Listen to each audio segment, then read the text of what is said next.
Being a natural disaster-prone zone, Nepal frequently witnesses incidents like flood, landslide, soil erosion, river cutting and inundation. Due to such disasters, about 900 people lose their lives and some 640,000 remain affected annually. The poor and marginalized communities are at higher risk of disasters as compared to others. Making such communities resilient through relief and rehabilitation is regarded as a post-disaster development process.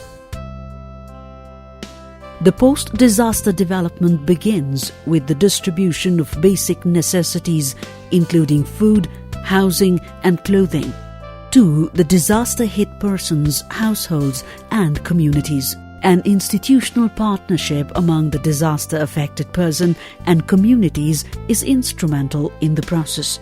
The Nepal Development Programme, which is being run by the Australian Lutheran World Service and Lutheran World Federation Nepal with the support from the Australian government from 2014 to 2019, is based on this concept. The target communities are identified as the main beneficiaries in the projects run through this program. In this way, an exercise has been done to build resilient communities capable of coping with disasters.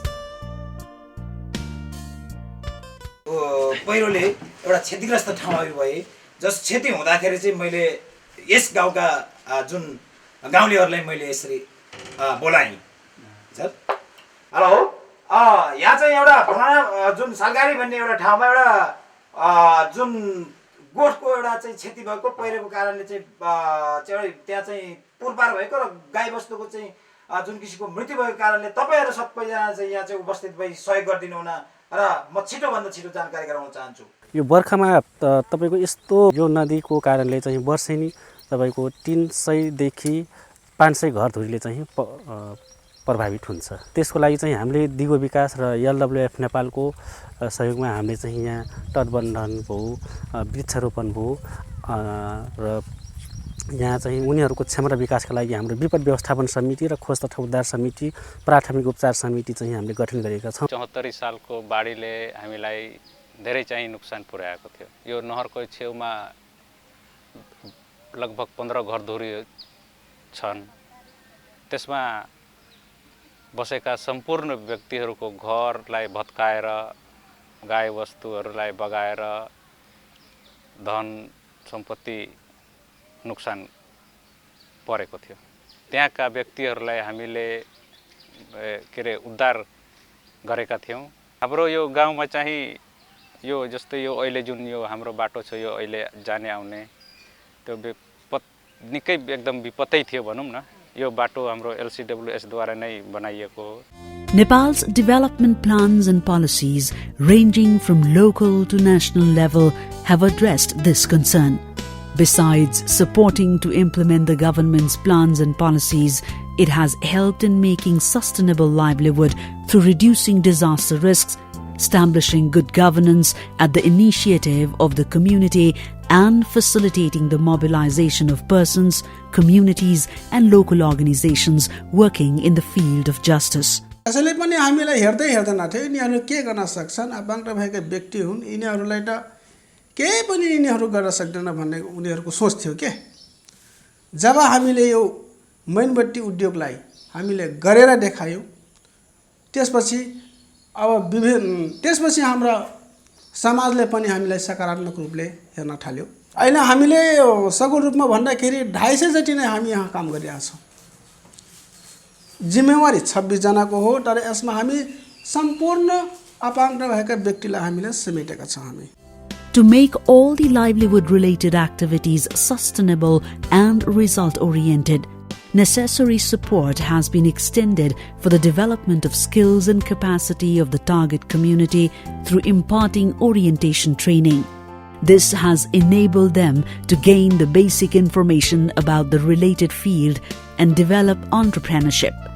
Further, this has helped them receive skills and build their self-confidence. म आउँदाखेरि यो ठाउँका मान्छेहरु यो समूह पनि थिएनन्, यो तरकारी खाने चलन पनि थिएन। सिबिओ महासङ्घ लुथरन फेडरेसनले पनि यहाँ आइसकेपछि हामीले है समूह ठाउँ टोलमा गएर समूहहरू गठन गऱ्यौँ। समूह गठन गरिसकेपछि उहाँबाट ज्ञान प्रशयहरू हामी पायौँ।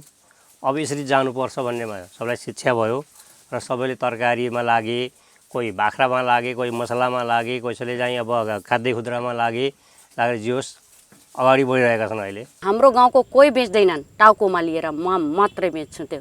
अनि मलाई भन्छन् मान्छेहरू, तिम्रो लाज हुँदैन यो तरकारी बेचेर? म भन्छु किन लाज, मेरो के काम गर्दैछु, खराब काम गरिराखे छैन, यो तरकारी बेचेर के लाज? यो बेचेर दिनका दिन त्यो घर खर्च चल्छ। त्यस्तै अब गर्दा गर्दै घर पनि बन्छ, त्यो माटोको घर छ, त्यो पक्की घर बनाउने विचारमा छु।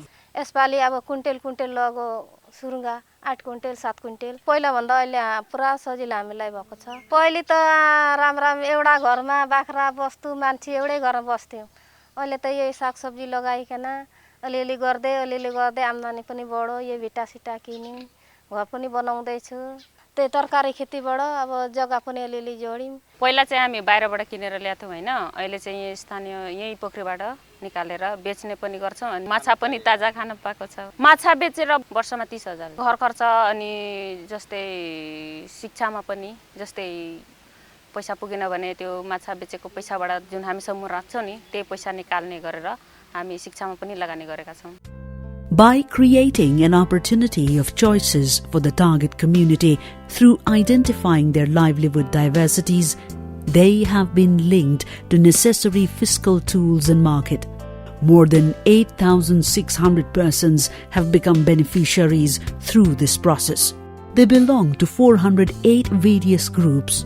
Being engaged with local cooperatives, they are currently converting their skills into sustainable entrepreneurship. समूहलाई एकबद्ध गराएर एउटा सहकारीमा ल्याएर काम गरिरहेका छौँ। सामूहिक काम गऱ्यो भने हामी अगाडि बढ्न सक्दा रहेछौँ भन्ने पनि त्यो अलिकति महिलाहरूमा पनि हौसला भयो। त्यही अनुसारको अहिले अब सहकारी मार्फत त्यस्तो सानातिना झै झगडा छन् भने पनि हामी यतै मिलाउने, माथिसम्म नलाने। अनि अब व्यवहारिक कुरा भनौँ न, अब 36 देखि 24-36% का ब्याज चलाउनु पर्थ्यो भने अहिले हाम्रो 18% का सहकारी भएपछि त्यतिले पनि हैन साना व्यवसाय गर्न लगेर महिलाहरूले पैसा लगेर साना व्यवसाय गरेर आफ्नो जीविकोपार्जन गर्न पनि सकेका छन्। हामीको जुन हाम्रो सानो हुँदाखेरि अब घरमा अब खर्चा छैन, रोजगार छैन, रोजीरोटी थिएन भने अब कसैको बुवाले के गर्थ्यो भने गाई गोठालामा नोकरी लगाइदिन्थ्यो, त्यही गरेर गुजर गर्थ्यो। अहिले चाहिँ छैन। सबै मान्छेहरू आफ्नो आफ्नो रोजगारी छ, आफ्नो मुलुक तालिम गरेर आफ्नो पैसा गरिराखेको छ। हाम्रो समुदायको धेरै भन्दा धेरै अगाडि बढेको छ। More than 1,000 beneficiaries have now become entrepreneurs through this program that has linked disasters with development. Besides increasing their incomes, the program has contributed to raising their awareness and empowerment. महिला हिंसा, बाल विवाह, बहु विवाह, अनि घरेलु हिंसा, बलात्कार यस्तो केसहरुमा हामी जानकारी दिइराखेका छौं।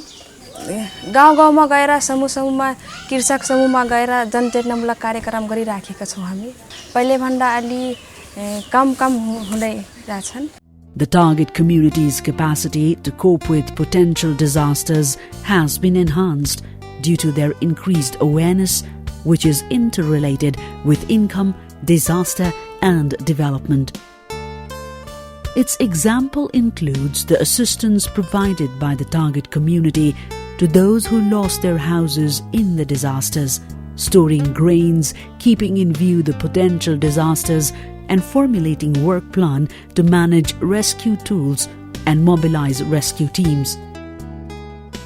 पहिला यते त नै बनिया रे हजुर, एकदम अप्ठ्यारो रे हमरा के उ देखे छु गन्दा वो वो पाक ओहिना वो पाक लखा हमरा सबके ठाम रही ई बराबर रही नदी के बराबर हमरा सबके मतलब ई अथी रहे क्या जल थल रही हमरा सब भात पानी खाई रही है ना एकदम गंदा लखा यहाँ सबके देखे ले नहीं मन लागे तर में पानी ऊपर तर से पानी जाए तो हमरा सब ऊपर में की करबी थारी नहीं तो हिना बैठ के हमरा सबके भात खाई रही अवस्था नहीं बनिहारे हमरा सबके ए जगह में अखनी तो बहुत अवस्था है ई नहीं सम्मा गठन हमरा सब नहीं करते तो हमरा सब कुछ बुझे में अथी नहीं हेती तर हमरा सबके जगह में बहुते बुझते में तब जाके ये पहला ई तटबंधन लगेल के तटबंधन करके तब जाके हमरा सबके ई इतना काम ये जगह में हेले हजूर बहुत बढ़िया कर लगे तटबंधन लगल के 3 चोटी तटबंधन कर लगे 3 चोटी में तब ये माटि भरल गेले राम्रै भएको छ किनभने ती व्यक्तिहरूलाई नभए त अब कसरी बस्थे होला भन्ने चाहिँ एकदमै अब सोच्न सकिन्छ कसरी बस्थे होला वडाले त्यत्रो घर बनाइदिने चाहिँ अवस्था थिएन किनभने वडाले गर्दाखेरि मात्रै एक ठाउँमा गरिदिएर सम्पूर्ण आफ्नो काम त्यति मात्रले पुग्दैन अरूतिर पनि जनताहरू छन् त्यस्तै मान्छेहरू अब त्यहाँबाट गुनासोहरू सुरु भइहाल्छन् Beneficiaries are also members of the program implementing local organizations. हाम्रो 2009 देखि समुदायमा आधारित संस्थाहरू गठन गर्नको लागि लुथरन विश्व फेडरेसन नेपालले सहयोग गरेको थियो जसमा हामी सुरुवाती गर्दा हामी समूहबाट सुरुवात गरेका थियौं चाहिँ हाम्रो अहिले दन्तै 78 वटा समूह छन् अहिले हामीसँग आबद्ध भएको समूहहरू र 1807 वटा घरधुरीहरू आबद्ध छन् ती घरधुरीहरू त्यो समूहको सदस्य हुँदै त्यो सदस्यहरू सिबिओमा आउने गर्छ र सिबिओबाट हुँदै फेरि सरकारी हुँदै जान्छ र अहिले सिबिओ फेडरेसन पनि त्यहीबाट आउने गरेको छ 3 महिनाभित्र खाना पुग्ने समुदाय हाम्रो समूहमा आबद्ध हुन्छ आबद्ध भइसकेपछि हामी 15 देखि 25 जनाको ग्रुप बनाउँछौं त्यो ग्रुप मध्ये त्यो गरिब समुदायका सदस्यहरू अपाङ्ग तपाईको महिला एकल महिला विभिन्न परिवार सदस्यहरू आबद्ध हुन्छन् ती आबद्ध भइसकेपछि मात्रै हाम्रो सिबिओमा आउनको लागि प्रत्येक समूहहरूको चाहिँ तपाईको सादा सभा हुन्छ सादा सभा भइसकेपछि मात्रै त्यहाँ छनौट भइसकेपछि सिबिओमा आउँछन् समुदाय तहको सिबिओमा आउँछन् सिबिओको सादा सभा भइसकेपछि मात्र सिबिओ फेडरेसनमा भनेर आइपुग्छन् सिबिओ फेडरेसन आइसकेपछि मात्रै उहाँले विभिन्न खालका सेवा सुविधाहरू लिने गरेका छन् हाम्रा जम्मा 3300 समथिङ सदस्यहरू हुनुहुन्छ त्यसमा 75% महिला हुनुहुन्छ भने बाँकी 25% हाम्रो पुरुष दाजुभाइ हुनुहुन्छ त्यसमा पनि हामीले अत्यन्तै विपन्न परिवारहरूलाई समेटेका छौं अहिले हाल गरिरहेकोमा 600 परिवार हाम्रो लाभान्वित छ Ensuring sustainable livelihood of the community falling behind economically and socially is the first base of their utilization of multiple rights. Local people's representatives feel that it will assist them to be empowered for taking political leadership. चेतना वृद्धि अब समूह मार्फत अब विभिन्न संघ संस्थाले समूहमा आबद्ध बनायो हामीले आयोजन गर्नुपर्छ केही गर्नुपर्छ भन्ने चेतनाको वृद्धि भयो केही अवसर नपाएपछि बोल्न पनि डर लाग्ने अनि त्यस्तो हुँदो रहेछ अहिलेको अवस्था ठिकै छ भनौं राजनीतिकमा पनि पहुँच छ सबैमा छ The community-centered activities like sustainable livelihood generation, disaster management and climate change and the Community Initiative for Good Governance and Justice run under the Nepal Development Programme have brought about changes in the target community's daily life and contributed to their empowerment.